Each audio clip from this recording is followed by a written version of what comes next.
श्रीं वसुप्रदायै नमः। ॐ श्रीं शुभायै नमः। ॐ श्रीं हिरण्यप्राकारायै नमः। ॐ श्रीं समुद्रतनयायै नमः। ॐ श्रीं जयायै नमः। ॐ श्रीं मङ्गलायै नमः। ॐ श्रीं देव्यै नमः।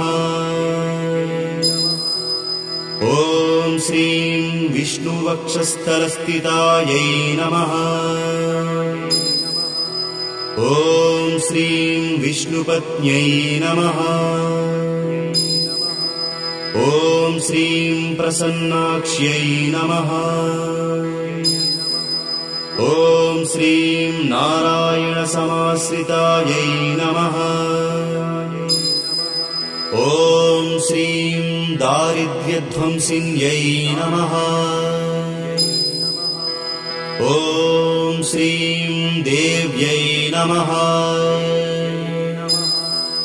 ॐ श्रीं सर्वोपद्रववारिण्यै नमः।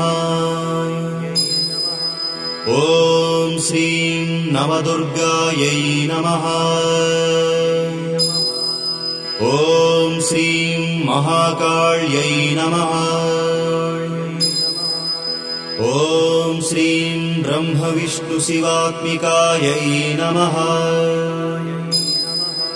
ॐ श्रीं त्रिकालज्ञानपरिज्ञायै नमः। ॐ श्रीं भुवनेश्वर्यै नमः।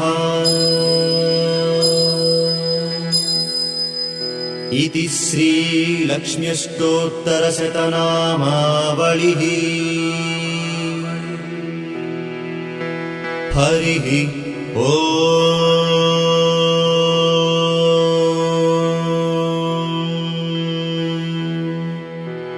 शान्ति शान्ति शान्तिः।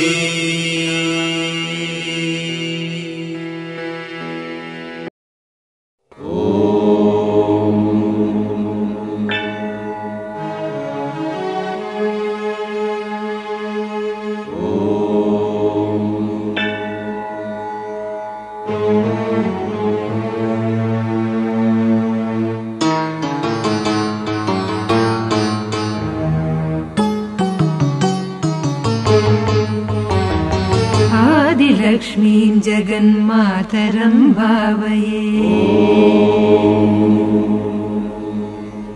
आदिलक्ष्मीं जगन्मातरं भावये। आद्यन्तरहिताम् अनन्तलक्ष्मीं सदाद्यन्तरहिताम् अनन्तलक्ष्मीं सदा आदिलक्ष्मीं जगन्मातरं भावये।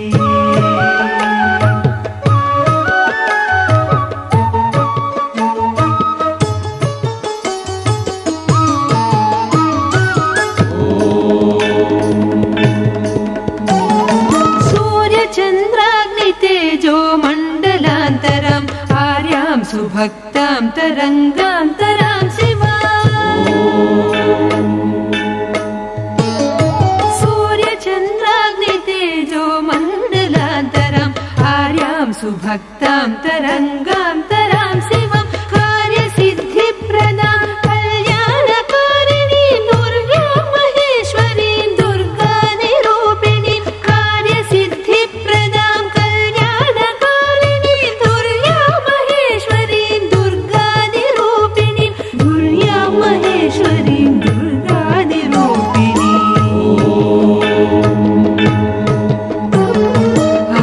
लक्ष्मीं जगन्मातरं भावये। आद्यन्तरहिताम् अनन्तलक्ष्मीं सदा आदिलक्ष्मीं जगन्मातरं भावये।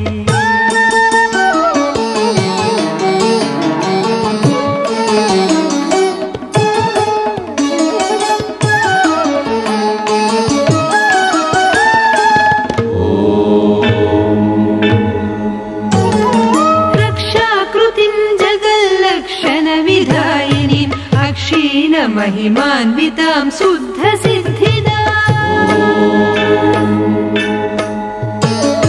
रक्षाकृतिं जगल्लक्षणविधायिनीम् अक्षीणमहिमान्वितां शुद्धसिद्धिदां दीक्षितार्थप्रदां दिव्यगुणसंयुतां मोक्षलक्ष्मीं महालक्ष्मीं हरिप्रियां दीक्षितार्थप्रदां दिव्यगुणसंयुतां मोक्षलक्ष्मीं महालक्ष्मीं हरिप्रियां मोक्षलक्ष्मीं महालक्ष्मीं हरिप्रियां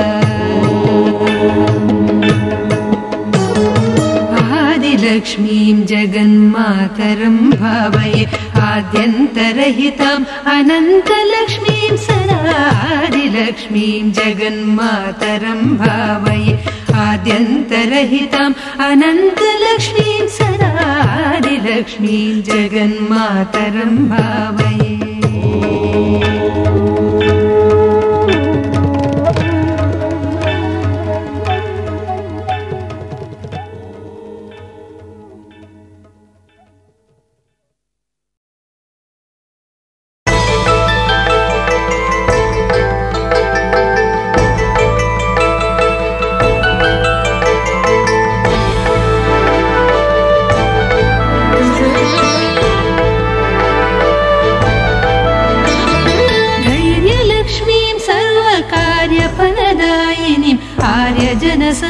आर्यजनसन्नुदामम्बिकां भावये धैर्यलक्ष्मीं सर्वकार्यफलदायिनीम् आर्यजनसन्नुदामम्बिकां भावये धैर्यलक्ष्मीं सर्वकार्यफलदायिनीम् आर्यजनसन्नुदामम्बिकां भावये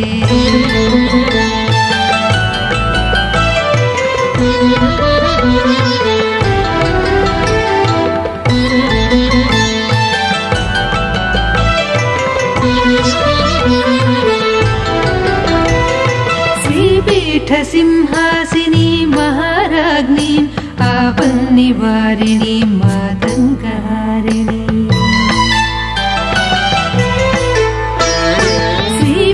श्रीपीठसिंहासिनी महाराज्ञीं आपन्निवारिणीं मातङ्गहारिणीं सम्पत्स्वरूपिणीं साम्राज्यदायिनीं व्यापिनीं लोकैकदीपाङ्कुरां भजे सम्पत्स्वरूपिणीं साम्राज्यदायिनीं व्यापिनीं लोकैकदीपाङ्कुरां भजे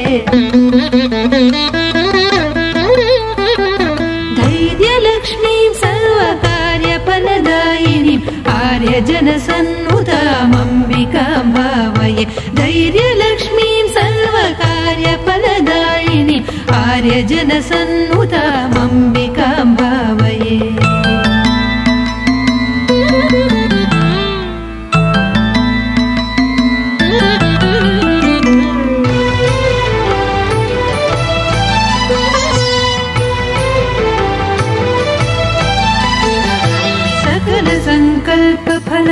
सकलसङ्कल्पफलसान्निध्यकारिणीम् अकलङ्कशशिमुखीमनुग्रहविग्रहा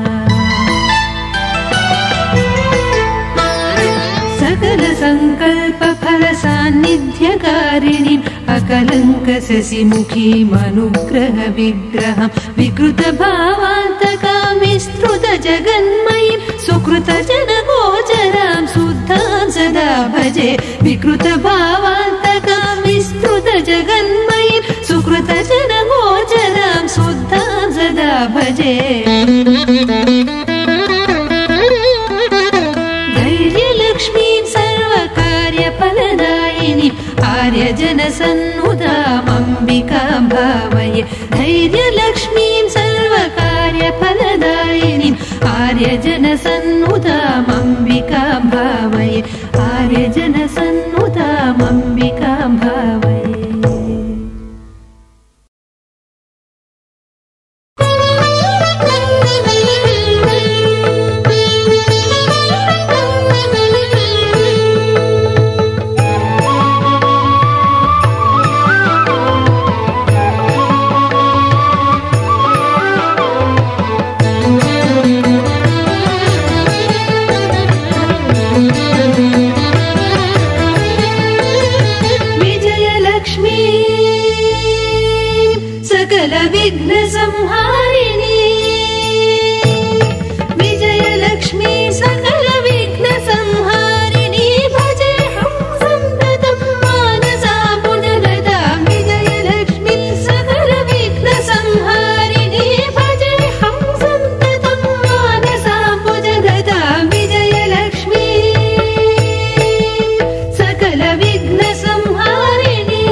सुराद्यखिलदनुजान्तकं सहज सान्ध्यात्मिकां सर्वादिमूलाम्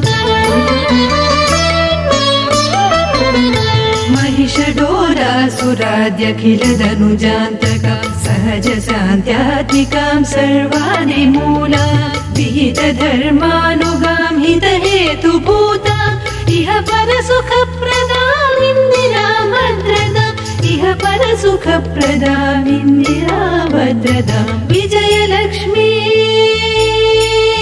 सकलविघ्नसंहारिणी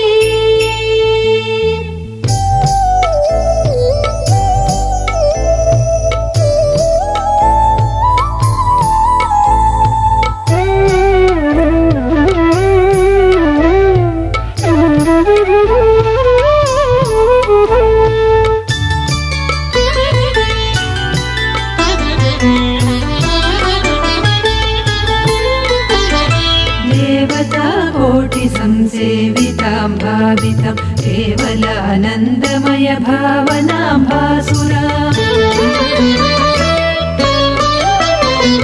देवता कोटि संसेवितां भावितं केवलानन्दमय भावनां भासुरा देवरिपु संहार तेजोमयाङ्गी श्रीवासुदेव हृदयेश्वरी भास्करी श्रीवासुदेव हृदयेश्वरी भास्करी विजयलक्ष्मी सकल विघ्नसंहारिणी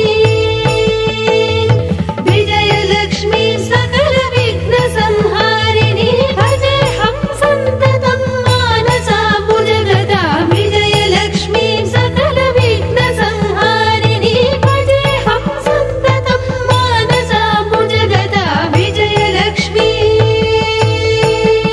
सकल विघ्नसंहारिणी